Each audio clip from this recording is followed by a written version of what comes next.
Hey YouTube, this is Yobi1 checking in. So lately I've been getting a lot of questions about asking about different universities in Japan, like Todai, Tokyo Daigaku, Kyoto Daigaku, and just questions about how to go there. And people are asking me a lot of questions that I actually can't answer. I don't know the answer to those questions. So what I thought is I'd make a video talking to you guys about the process that I went through and going to Japan to study. So I was just like you guys. I was dreaming to go to Japan, studying in Japan, whatnot. I was watching people's YouTube channels like Tokyo Kuni, Tokyo Sam, or Tokyo Swan. I was just really interested and I was getting more motivated. So I was going to university at the time, and what I started to do was just started researching. Just started YouTube searching, life in Japan, schools in Japan, probably exactly like you guys did. And then afterwards, like watching Tokyo Swan or Tokyo Swan's videos, I actually went to his university's website and I looked up the information about what it would take to apply and go there and what it would cost. So a lot of it was just doing the research on my own. So that's one thing that I can give you guys as a tip. Just keep searching around, seeing what's there. There's going to be different opportunities depending on where you're from, where you're living. If you're in the States, if you're in Canada. So for example, I got the actual application package from Tokyo Swan's University. They just requested it and they mailed it to me. And I looked at it and I realized it wasn't going to be feasible. It was pretty expensive. So what ended up happening was I was at my university, which is Grant MacEwan University in Canada, and I was just walking in the hall one day and I saw that the international office was having study abroad information seminar, and they didn't have any listing about what places there were going to be or anything like that, but I just decided to stop by and drop in and see what they were talking about. So at the information seminar they were talking about schools like in Sweden and like all over the world, in DC, all over in Germany and things like that. And I just sat there and I was like listening and I was like, okay, some of these sound pretty cool.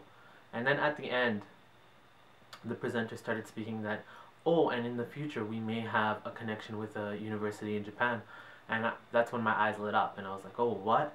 And so what I did was after that presentation, I actually went and talked to the presenter and I was like, okay, can you tell me more about this study abroad in Japan? And so then she told me, basically she said that they were currently signing the agreement. They hadn't finalized anything yet, but that's what they were working on.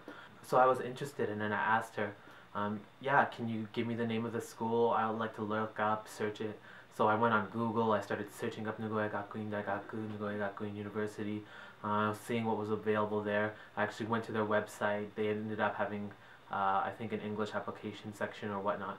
So I actually ended up getting the application package too. And basically that was the hardest part, actually getting the application. So step 2 is you got to break it down. When you guys get that application packet, when you see the steps that you have to do to get to Japan, it seems impossible. And actually I had that application for a year. I had it for a year and I would just knock out things on the list. So I needed to get a medical exam, got it. I needed to get a letter of reference from my teacher, got it. The application fee was so much and I had to get it converted into Japanese yen.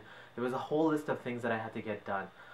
But it did take a year. It took me a year. I missed one application cutoff and I waited for the second one. But the thing is, as long as you guys get the application done and mailed in, that's more than 85% of the battle. That's the most that you guys can do, is just getting the application sent and seeing what can happen.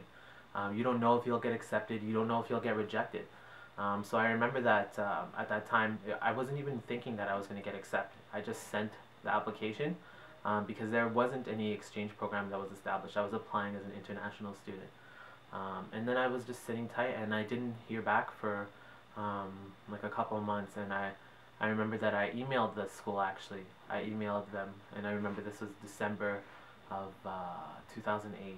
I think it was like December 17th. I can like remember the moment where I just took a shot and I emailed the contact in Japan from the Nagoya Gakuin University and I asked her, did I get accepted? I was curious. And then she emailed me back and I'll never forget that email, what it said, and it said, Dear Yobi Makatsadek, yes, we would like to inform you that you've been accepted to Nagoya Gakuin University starting in the spring of next year.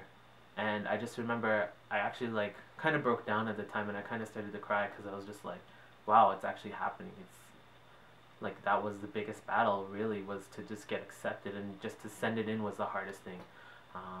So yeah, that moment was a pretty dope moment. I remember that night. Went on Facebook, everything, and I was like, just saying, yeah, I'm going to Japan. I got accepted. So really, that's the hardest battle, is like filling out the application form. It's gonna depend on, like, that's why I can't give you guys specific answers to what your questions are. But what I can tell you to do is, for example, go to the study abroad department of your university, or go talk to your Japanese teacher in your high school, or go just ask some questions about from the people that are close to you in your environment, in your city. So if your city has a university, go to the university. They probably have a study abroad international department. Go talk to them. There's people there that are willing to help you. The people at the study abroad here at MacEwan, they really looked out for me, and they like did so much for me, like, to get me there. They helped me, you know, plan and stuff. So even what ended up happening was that my school heard that I got accepted, and then they decided to send me as the first exchange student. So I was actually the first exchange student that went to Nagoya Gakuin from Grant MacEwan, which was kind of cool. So maybe that helped them speed along the process. You know, kind of one person was willing to go early, so they just decided to send me as the first exchange student. So, you know, things can happen, and it's just a matter of breaking them down into little steps and doing little things at a time.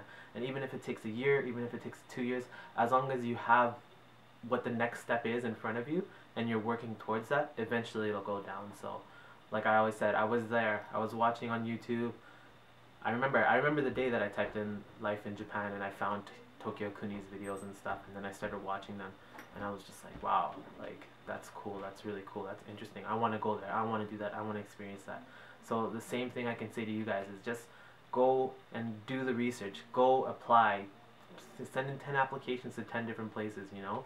Even if you have a 10% chance of getting accepted, you'll maybe get accepted at 1 out of those 10, right? So, you know, that's the biggest step that I can say. So for all of you guys that are asking questions and stuff about things like that, it's really, you got to do the research, you guys got to put a little bit of effort and go to your universities, go and just ask questions, ask people questions that are close to you in your universities or your high schools or things like that.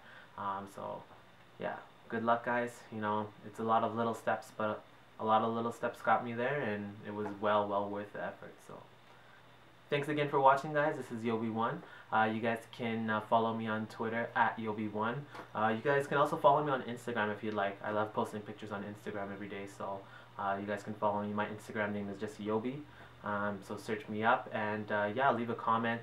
Let me know if you guys have a university in your area, and did you guys go by the international office yet and ask about going to Japan, or what's the next step that you guys have to do to go to Japan? Don't think about 8 steps down the road. Think about what's next step in front of you, and let me know what's the next step for you. Minasan, thank you again, and ja mata ne.